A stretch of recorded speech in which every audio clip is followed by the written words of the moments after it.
Hi everyone, welcome to the channel. My name is Nick Cosgrove and I'm back with this week's No Filter Q&A. This is the episode where I answer all questions related to diet, training, and supplementation that I've received over the last 7 days from our in-house clients, online clients, as well as a few of our online followers.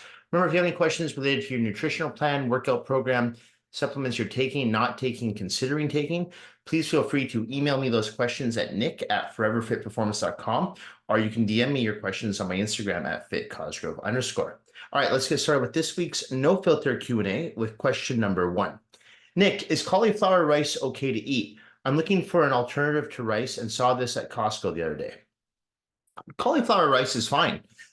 It's actually, from a carb standpoint, it's actually lower in carbs than brown rice. The problem with cauliflower rice, there's two problems. One is that it actually contains sugar. So I think it's for like 2/3 of a cup of cauliflower rice, you're looking at about 2 grams of sugar, which isn't very much. And so for the same 2/3 of a cup, it's like 4 grams of carbs, which again isn't very much. So from a carbohydrate standpoint, it's actually quite low. From a sugar standpoint, not as good as brown rice, obviously, right? The problem also, the second problem with cauliflower rice, it's not very filling.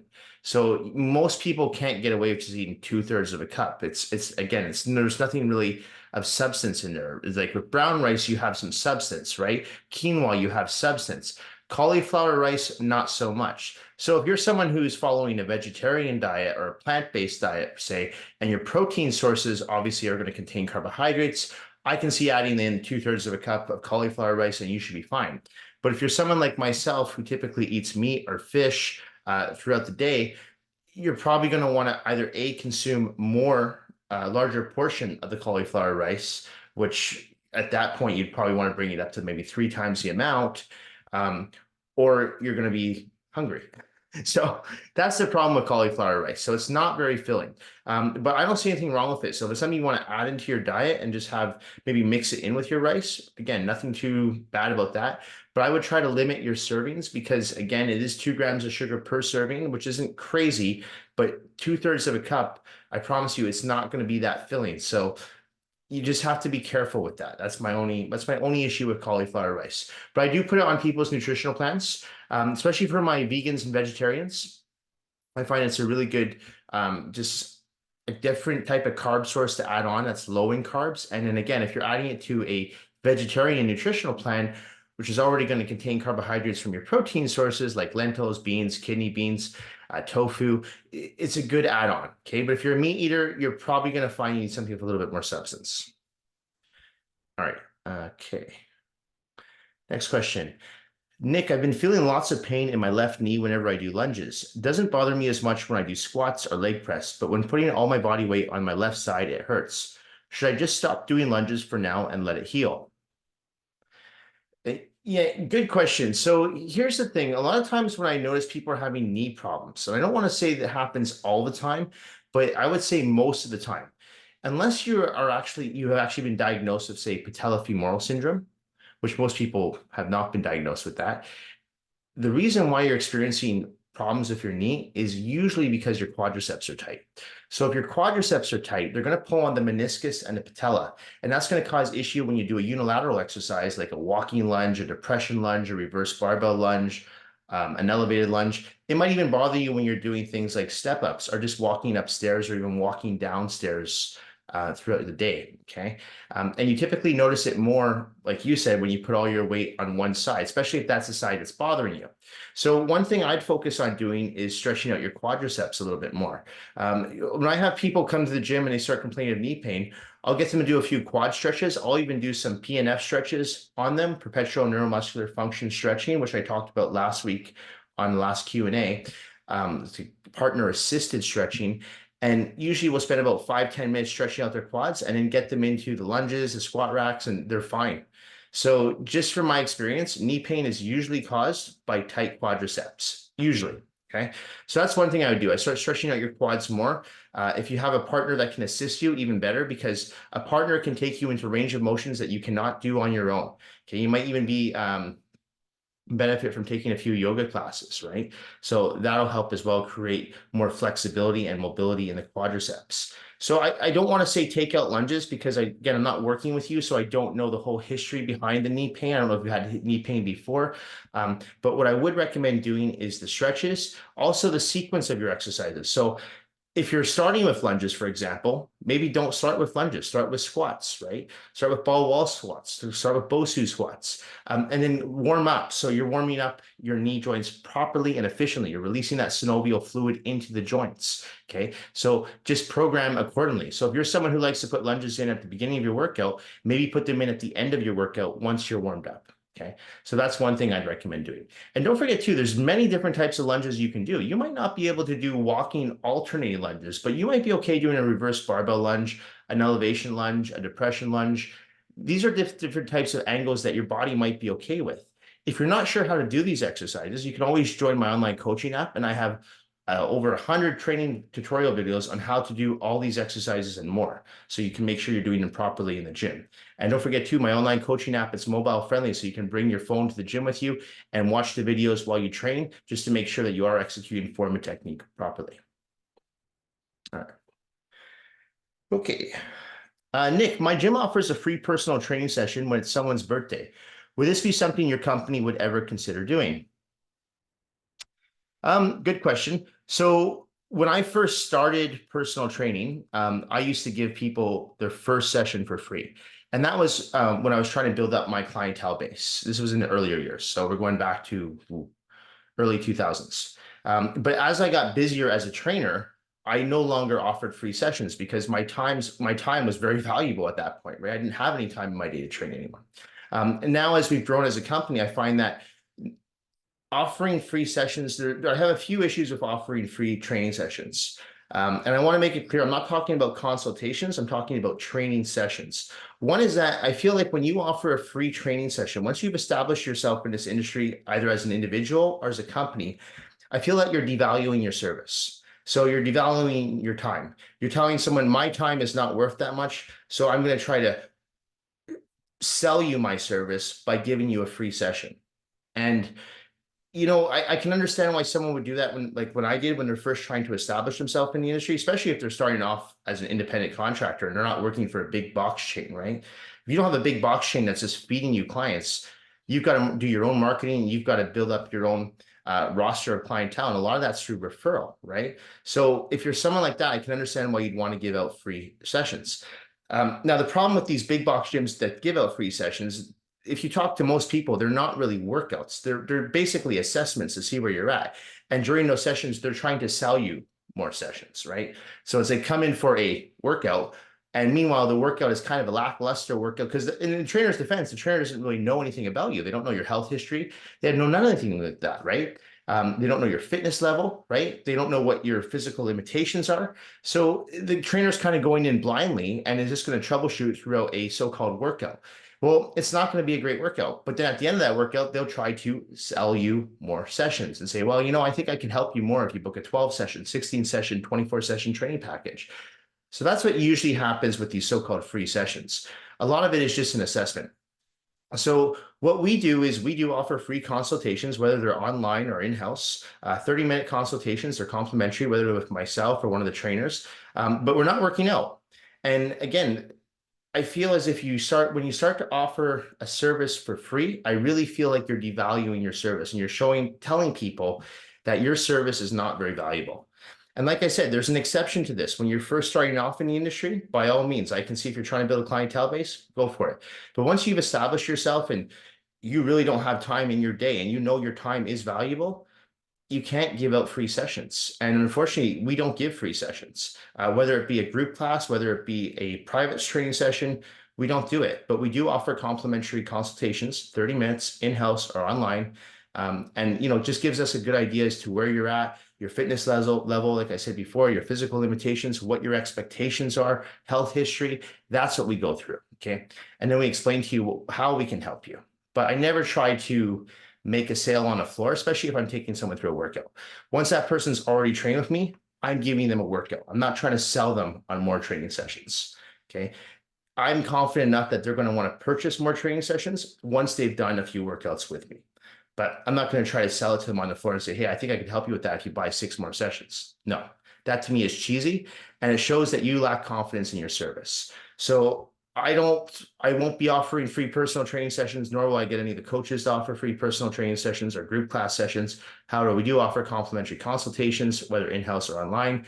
And if you'd like more information on that, you can always email Mia at foreverfitperformance.com, and she will set you up with a consultation with either myself or one of the trainers. All right. Next question. Nick, I've been following your 8-week weight loss diet and was wondering if it's necessary to weigh out all of my meals on a food scale. I don't eat big portions, but don't have much time to weigh all my food whenever I meal prep. You know, I don't mean to laugh, but whenever people tell me they don't have time to weigh their foods, it literally, and I hate using that word, but it literally takes seconds to weigh your food. It's no time whatsoever. If you cook in bulk, like I do, as we speak right now, I've got 2 pans of chicken breasts in the oven, right? Once that chicken comes out, I chop it all up. I throw it in my Tupperware. I weigh out the Tupperware. I weigh out the chicken, 7 ounces, 6 ounces, whatever I'm trying to do on my meal prep for this week. It takes seconds. Okay, so it doesn't take any time whatsoever. Okay, whether you want to use ounces or grams, it doesn't matter. Okay, but if you are practicing proper meal prep and practicing proper portion control, unfortunately, yes, you do need to weigh your food. You do need to measure your food accordingly, because if you're following a weight loss program like this, when you hit a plateau, where will you know to make the changes? If you really don't know, okay, well, I'm kind of eyeballing my rice, I'm eyeballing my chicken, you really don't know how much of each you're having from a week-to-week basis. So whenever I work with people, I say it's absolutely necessary for you to weigh your food, to measure your food, because if we're on a weight loss program and you haven't lost weight for 3 weeks, I need to know where to make those adjustments. So how am I going to know where to make those adjustments if you're not even paying attention to how much food you're having per meal? Right? So if I know, okay, I'm giving this person exactly 200 grams of carbs per day, they haven't lost weight for 3 weeks. Maybe I should drop their carbs down to about 150 grams per day, but I'll increase their fats, right? Because maybe I have their fats at say 80 grams per day, right? So that's why it's important to portion out your food, but also to weigh your food and measure accordingly. And honestly, it doesn't take any time. I've done videos, numerous videos. You can go on my Instagram and I'll do a meal prep video and I'll show 48 meals. And a lot of times people go, well, how long did that take? I'm like, maybe 45 minutes. I'm really not doing much work. It's in the oven cooking right now. It's in the rice cooker cooking right now. I'm just sitting here doing a Q&A. Once it's all done, I just portion it all up and put it in the fridge. So it doesn't take time, okay? You just, again, have to make the time. And then the more that you do it, the faster you'll get at it, okay? I know the first few times when I work with someone online, like, oh, I can't do all this meal prep. It takes me so long. I'm like, the more that you do it, you will become more efficient at prepping your food. I promise you. So yes, it is necessary to weigh your food, measure your food if you're trying to lose weight or gain muscle. Okay, if you're serious about producing results, you need to do that. If you don't really care and you're like, yeah, I can eyeball it, I'm just kind of maintaining my physique, yeah, do eyeball portion control, sure. But for those of us who do want to lose fat or build muscle and want to gauge how we're progressing from a week-to-week basis, it's crucial that you weigh your food and measure your food accordingly. Okay. Next question. Hi, Nick. Why do you think most people have such a hard time staying motivated to work out and exercise regularly? I've had this question a few times. It's really just comes down to unrealistic expectations. We use the New Year's crowd as a perfect example, right? So now we're midway through February. Most people who started a workout plan at the beginning of January have now left the gym, right? If for those people that work out at commercial gyms on a regular basis, are avid gym goers, you know what I'm talking about. The New Year's crowd is pretty much gone now. There might be, for every 10 people that sign up on a New Year's plan, there might be 1 or 2 people that are still there. But what, in my experience, the problem is that people have unrealistic expectations. So they go into the gym thinking, I'm going to get ripped abs, I'm going to get bulging biceps, I'm going to get a lifted butt. And they don't realize it takes time and consistency. You can't develop any of that stuff overnight, nor can you develop it in a month's time. I've been doing this for 20 years. I've never seen anyone make progress like that in 4 weeks, ever. So you need to be consistent with your training. And especially if you are someone that is fairly new to lifting weights, there's going to be a lot of trial and error. You know, you might forget what weights you lifted last week, and that's why I recommend recording your weights or working with a trainer that will record your weights. I have clients that worked with me for the past 15 years that have no idea how much weight they lift, but I know. So as long as I know the weight they lift when they're in the gym with me, they'll be progressing as they should with their power and their strength, right? But if you're just going in going, I can't remember what I did last week, or what weight, or I don't feel like doing this right now, or what weight did I use? You're not going to progress, and it's going to take time. So I always tell people, especially if they're brand new to the gym and they're signing up with this, I say, realistically, you need to manage your expectations. So, you're starting off brand new to the gym, give yourself a good 3 months, okay? And then you'll start to notice if you're training consistently, as in 4 to 5 days per week, and you're also watching your diet, you will see changes with your physique. You will see changes with your health, right? You'll feel the changes. You'll have more energy. You'll feel better about yourself. But most people don't last those 12 weeks because they don't manage their expectations accordingly. And they go in with these crazy, unrealistic expectations. And you have to work at it, right? It's like if you want to become a lawyer, you don't go to school for a month and become a lawyer, right? It takes years. It takes years before you even get to the bar. So you have to put in the work. You have to put in the consistency. And unfortunately, when it comes to the gym, most people, well, unless you're me, you don't get paid to work out. So unless you're a personal trainer who actually gets paid to be in the gym and then can spend time to work out, you're not getting paid. So, there's another incentive gone. You have to do this on your own time. And for those people who work in an office, that might mean that they have to drive a half an hour to the gym, or they might have to leave work a little bit later, or they might have to leave work earlier to beat traffic. And, so there's all these inconveniences that go on. So they need an extra incentive. So I guarantee you, if most people got paid to work out, they'd probably work out. But unfortunately, that's not the case. So I believe it's because people don't manage their expectations properly, and they have these crazy, unrealistic expectations. And for a lot of people, there's really no incentive. The incentive of developing this great physique and feeling better about yourself, it only lasts for a short period of time. And this is what I mentioned last week on the Q&A too, is if vanity gets you into the gym, that's great. But that's a short-term goal. You have to have a long-term goal. You have to. Because I promise you, you're going to hit that plateau. You're going to get demotivated. You're going to very feel like, oh, I don't want to be here today. You're going to get tired. There's going to be times where you're just like, I don't want to train. What's the point of this? And those are the times where you have to think of your long-term goal. Okay. And whether that's health related, maybe it means that you don't want to get diabetes. Maybe it means that you do want to keep up with your grandkids when you're 60s and your 70s, right? Maybe it means you want to live a longer life, right? You want to have more energy throughout the day. Whatever that goal is, just make sure that you're focused on that long-term goal in addition to your short-term goal. Okay. So in my opinion, that's why most people don't last when it comes to going to the gym on a regular basis. Okay. Okay. Nick, is it true that certain steroids can cause a man's penis to shrink? No, that is a myth. Okay. Your penis will not shrink if you take steroids. However, your testicles will shrink if you take steroids. So, for example, testosterone specifically. So, if you are taking testosterone through a syringe, your body naturally stops producing testosterone. So, as a male, your testicles will start to get smaller because of that. They won't disappear, they'll just get smaller. As far as your penis, though, the length and the girth of your penis, that will not be affected, I promise you. Now, with women, it's actually the opposite. Your clitoris will actually grow, right? So this is why I'm really against women using steroids, not just for that reason, but other reasons as well. Deep voice, facial hair, miss your period, all kinds of negative ramifications from using steroids for women. Guys can get a little bit more away with that stuff. There will be a little bit more leniency for us. But yes, it will make the testicles shrink. But honestly, it has no effect on your penis whatsoever. Now, interesting enough, if you stop using the testosterone, there's been studies that show that your testicles will actually grow back to bigger what they were before. So a little bit bigger than not bigger than they were before, but the size that they were before. Okay, so there are now studies that suggest that if you come off the testosterone, your testicles will go back to the regular size that they were prior to your cycle. Okay. So that's a myth. The penis doesn't shrink from using steroids. But again, I'm not advocating that you use steroids, but your testicles will shrink. And again, it's specifically for testosterone. Okay. I do not believe other steroids like trenbolone or Deca or Masteron or EQ will have any effect on the testicles. However, if you're running any of those steroids, you are going to want to run it with a testosterone as a base, whether that's testosterone E, C, P. You're going to want to run that as a base with any steroid cycle that you choose to do. Okay. Nick, what type of snacks do you recommend to have between meals? I was having granola bars, but just noticed the ones I'm consuming contain 19 grams of sugar per bar.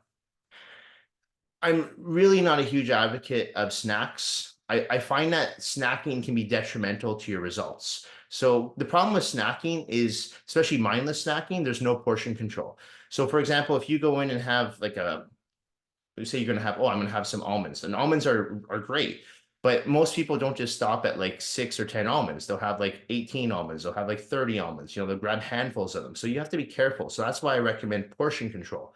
So rather than snacks, I recommend just having smaller meals throughout your day. So you can still have those almonds, but let's say you portion out and say, okay, I'm going to have 12 almonds, which is roughly about 9 grams of fat. And you're going to have that with, you can say, I'm going to have that with a protein source, whether it's a whey isolate protein source, egg whites, and you want to combine that with maybe a carbohydrate source, right? So you can have like half a cup of quinoa and throw it all into one and have a small meal. Okay.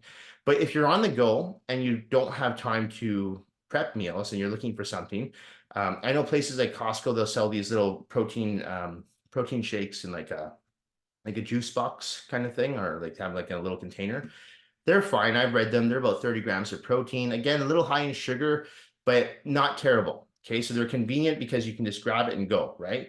I've even seen them show up at the 7-Elevens now too. But again, you have to be careful with a lot of these protein shakes, because the problem with a lot of these protein shakes and protein bars that are sold on the market these days is they're very high in sugar. So you have to watch the sugar. So my recommendation is to practice again portion control. You can take things like hard-boiled eggs, right? You put 2, 3 omega-3 hard-boiled eggs in a Tupperware container, have that as a snack, put some salt on it. That's a good healthy fat source, right? Mix in some egg whites. You can have like throw in some onions and some mushrooms. You can have like a egg salad. That's fine. There's nothing wrong with that. But again, if you're lacking time and you don't have like anything and you're just hungry, I would stick to those protein shakes in a container. Again, I've seen them at 7-Elevens. You can buy a big case of them at Costco. Quest bars. I put Quest bars on people's nutritional plans all the time. Just be careful again with the Quest bars, because they are going to contain carbohydrates. So a lot of people think, well, their Quest bars are great because they're so low in carbs. Yes, they're low in carbs, but you have to watch how many you consume. So you're going to have a Quest bar. Just make sure you have one a day. Make sure you stick to the bars that are no more than 3 grams of sugar. So this is one thing I always tell people on my nutritional plans. You can have a Quest bar if you're in an area where there's no food around and you're at a gas station or something, they have a Quest bar, but just make sure that Quest bar contains no more than 3 grams of sugar. Quest bars are much better for you than granola bars as well. But when it comes to snacks, I really don't recommend them. I still recommend just having small meals throughout the day. But if you're in a jam, the Quest bars, the protein shakes that contain no more than 2 to 3 grams of sugar are fine. But it's very hard to find those. So that's why I suggest like putting a few in your bag or in your car, so at least you have it if you're on the go. If you can put some in your backpack or your purse, just so you have it, okay? And that way you're not going to be prone to eating something bad like a hot dog on the street or a slice of pizza at the vendor or whatever when you're on the walking the street or close to the office, okay? So you want to avoid those type of foods. All right, next question. Nick, could you please explain the difference between pronated flies versus supinated flies? Do they both target the same area of the chest? Yeah, I mean, pronated flies, for those that don't know, it's a fly that has palms down, and it's not a very common fly that you see in the gym. So you see people doing, well, not many people, but I have a lot of people that do pronated flies and it's palms down, whereas supinated flies are palms facing one another. Now, both are going to work the chest, pec minor specifically to an extent. The nice thing with pronated flies, they work a little bit more of the upper pectoralis major and minor together, whereas supinated flies work more of the lower pecs, okay? Now, the thing with pronated flies, it's important to remember, this movement here is not a movement that I would recommend to a beginner. It's something I'd recommend to someone who's more advanced in their weightlifting. Reason why is because most beginners are very tight in their anterior deltoids. So doing a fly like this can create a lot of problems on that area. So whenever I include pronated flies into a client's program, whether it's online or in-house, they usually have been training with me for about 6 to 8 months. They also have excellent shoulder mobility and flexibility, because a lot of people might have a shoulder injury. Maybe they dislocated a shoulder a few times. Maybe they have a desk job where they do this all day, so they're very tight. So you have to be careful doing pronated flies. But essentially, they do work the chest. They work pec minor and they work pec major to an extent. But think of it like an incline barbell press. That's going to work pec major upper chest, and then a flat barbell bench press is going to work pec major lower chest. So basically, pronated will work more upper pecs, and supinated will work lower pecs. What I'll typically do with someone who's advanced, I'll include both flies in the workout. With a beginner, I might just include the supinated at the beginning, and then as they progress, I'll throw in the pronated, and I'll go week to week. I'll switch back and forth. And then that once that person's got a good 6 to 8 months under their belt, I'll include both flies. I think they're both great. So when it comes to chest, and I've mentioned this before, unfortunately, there's not that many exercises that you can do for chest. So what you have to do is you have to be creative. You have to switch up your angles. Incline, flat, those are the angles I use for chest, but I'll use like a low incline, a high incline, and a flat bench, right? Those are only 3 angles, really. I don't recommend people do decline presses, whether it's with dumbbell or barbell, because I find that puts way too much emphasis on the anterior deltoids. So I advise people not to do decline presses. Again, no, that's up to you. But because you're only really working, if you're following one of my programs, you're only working with 3 angles. That's why I like to do a combination of dumbbell presses and barbell presses. So I'll have someone do a low incline barbell press and a flat barbell press, and then I'll have them do a high incline dumbbell press and maybe a flat dumbbell press. So they have 4 presses in their workout, and then I'll like throw in a supinated fly or a pronated fly or both, one being on the cable, one being on the dumbbells. So that to me is a good way to balance out a chest workout. So you're activating both pec major and pec minor. Okay. Nick, do you train mostly men or women, and how do you train both genders differently? I would say my roster is probably 50-50. I work with a lot of women, but I also work with a lot of men. So I've never actually counted as to how many of each I have, but I would say right now, currently, I'm at about 50-50. And to be honest, I don't really train men and women that much differently. For the women, I might give them a little bit more emphasis on the glutes and the hamstrings. Women typically like to work their lower bodies more than the guys do. And for the guys, I might give them a little bit more emphasis on the pectoralis major, minor, and the biceps, right? But I honestly pretty much train men and women the same. And that's why a lot of our classes, even the ones that I teach, are co-ed. I don't think that men and women necessarily have to train differently. I really don't. I think you can give a man and a woman the exact same program, and because of their genetics and their gender, they will develop and progress differently. But at the end of the day, we all have biceps, we all have triceps, we all have shoulders, we have pectoralis major, minor, we have our quadriceps, hamstrings, glutes. So why should we really train that much differently, right? If you yourself know that you have a troubled spot, though, you might want to give more emphasis to that area. So when I work privately with a client and they say, I really want to, get rid of that cellulite in my hamstring glutes, I will give more emphasis to that area. Whereas if I'm working with someone who says, I really want to grow my chest, like a guy wants to grow his pecs, I will give more emphasis to that area. I won't neglect the other muscle groups because we don't want to create muscular imbalances. I will just give more attention to the areas that they're having problems with. Okay. But when it comes down to training different genders, honestly, I don't see any reason why a man and a woman can't follow the same workout program. So I don't fall into this women's only booty class or guys go to the gym and bench press all day long. I think that's bullshit. I think a man and a woman can train together. I see nothing wrong with that. Like I said, I've got couples that train together. We have co-ed classes, and it's just the type of your genetics, B, your gender. Obviously, you're going to progress differently, but that just comes down to genetics and gender. But you can still do the same exercises. So a man and a woman can both still do squats. A man and woman should still both do bench press. A man and woman can do deadlifts, although I don't recommend deadlifts, but I'm just saying there's no reason why that just because you're a different gender, you can't do one of the other exercises.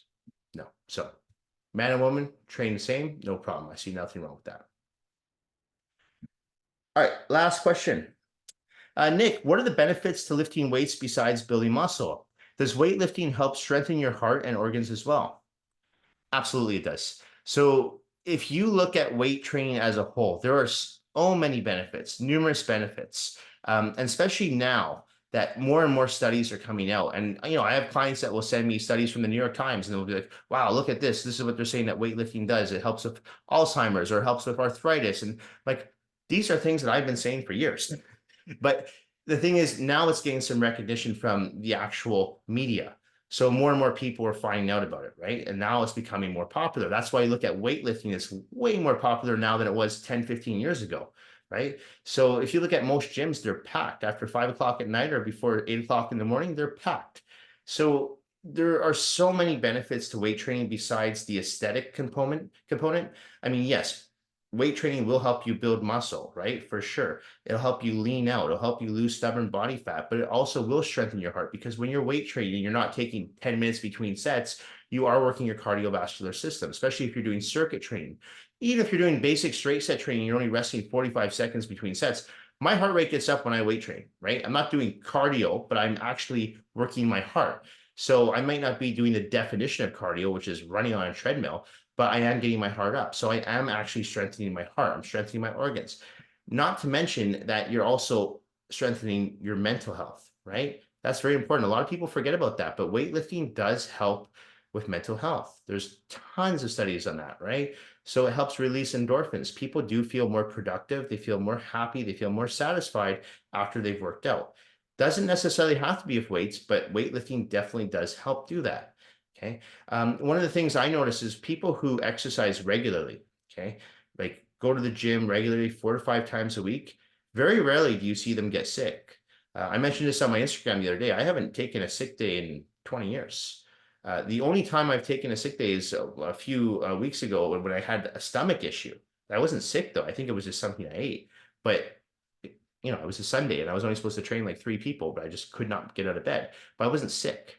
So I really think when you exercise regularly, it helps boost your immune health, right? So your immune system is stronger. So you're less likely to get sick. I'm not saying it's impossible to get sick, but you're less likely to get sick because you're stronger, right? So any viruses or illnesses that come your way, your body can fight off because your body as a whole is stronger.